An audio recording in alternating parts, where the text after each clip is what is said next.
Well, hey guys, welcome to another vlog. This is just hopefully going to be a relatively quick vlog. It's another in the series of vlogs that I've been doing where I talk about a movie, a TV show. Well, I haven't done TV shows yet. Mainly it's been movies, feature films, or in this case, a documentary that I just finished watching a few minutes ago. And this is called Turtle Power, The Definitive History of the Teenage Mutant Ninja Turtles. This came out sometime last month. It may have been late August or early September. I picked it up and I was super excited to get to watch this. And then it took forever because of my catching up on YouTube and stuff like that. So I want to talk a little bit about this documentary. First of all, it was awesome. It's like 98 minutes long, so you got over an hour and a half long retrospective look at the Teenage Mutant Ninja Turtles, and it covers so much of especially the what I would call the core Ninja Turtles, which is the original comics, the 1987 animated series that I've showed off before, the live action movies from the early 90s, and the toy lines, it was called the They're Coming Out of Their Shells musical tour, which was like this weird rock and roll Broadway show thing that they did. I'd never heard of it, or I don't recall ever hearing about it, so I thought it was a little strange that it got so much coverage in this, but it's supposed to be the definitive history.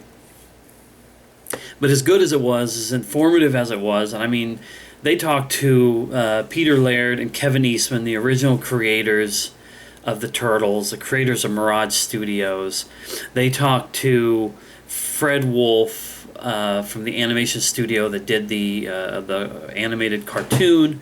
They talked to all these different guys involved with the licensing, the movie, Brian Henson, Jim Henson's son, when they were talking about working on the costumes and the animatronics for the original live action film. They talked to guys like Cam Clark, James Avery, and all the other voice actors for the cartoon. Ernie Reyes Jr., who was one of the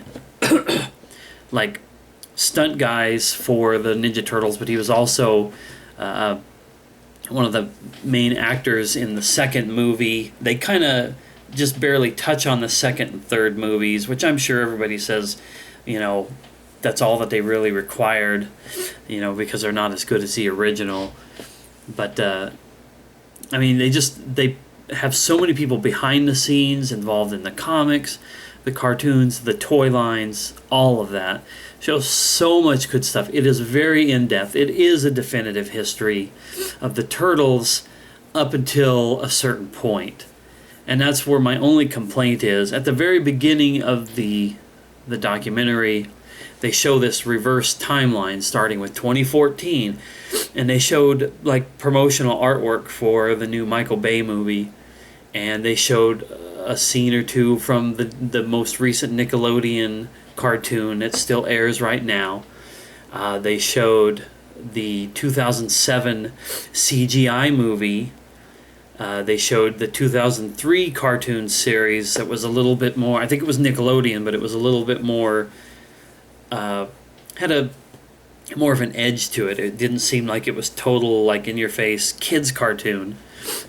And then they rewind, they even showed a glimpse of the live-action, short-lived TV show from 1997.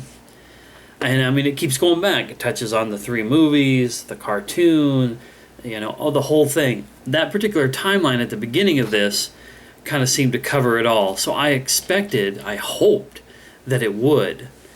But after they discuss the live-action movies, it kind of tapers off, and they don't really address anything that came after that. That was a little bit of a bummer, but for an hour and a half of this, covering, these guys as Eastman and Laird. It's very glare-ridden there, but that's a scene from them from way back. This is Eastman, Kevin Eastman, more recently, and some artwork from it. It's worth it. I paid $14.96 for this at Walmart. I'm not the least bit disappointed in what I got. I just wish there would have been more. I wish they would have covered more. I wish there would have been special features and maybe would have went into it. There are no special features in it whatsoever, other than the previews at the beginning of the before the documentary starts for the new Ninja Turtles, Transformers, and a couple other things. But all in all, like I said, this is well worth taking a look at. If this is on Netflix or something like that, and you're a Turtle fan, watch it. I mean, if you're a really big Turtle fan, you'll just go and buy this. You'll find it somewhere. And maybe in a year or two, this will be cheap.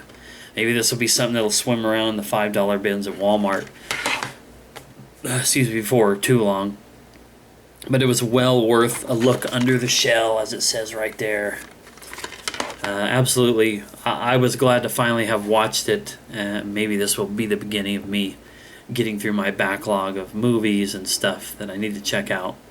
A Turtle Power Definitive History of the Teenage Mutant Ninja Turtles, A Look Under the Shell, was fantastic. Brought back a lot of those nostalgic memories of the Ninja Turtles. Actually, maybe a little more so than going back and watching the old cartoon or the old movies does. Because this let me in and showed me a whole lot of stuff that I hadn't thought about in a long time.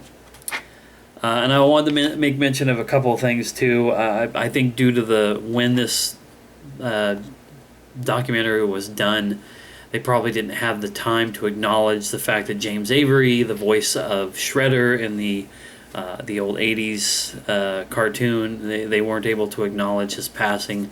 I was kind of sort of really hoping that there would be something at the end, but it was probably, like I said, that happened after this had been put together. And two, at one point they interviewed Judith Hoag, who played April O'Neil in the original live action movie, and she's still just as much a babe now as she was back then. I mean, as an actress, yes, but I never really saw any or too many other things that she did. I think I did see her in a TV show the last few years, but that character, April O'Neil, and her in that show, I don't know, I just, every once in a while, I think you just find a character that you fall in love with, regardless of whether or not you're, like, going to become a super huge fan of the actor or actress that portrays that character. You just go for a character in something. She, as April O'Neil in the original live-action movie, was like one of my kid crushes, I guess you could say. So anyway, it was nice to see her in there. Like I said, she's still just as beautiful now as she ever was. So I guess that's it for me now. Thanks for watching. I'll see you in the next one of these that I do. Hopefully there'll be more of these to come, and very soon, because I'm ready to start chewing through that backlog. And my Xbox just did its screensaver thing, so I think that's as good a time as any to wrap it up. See you next time.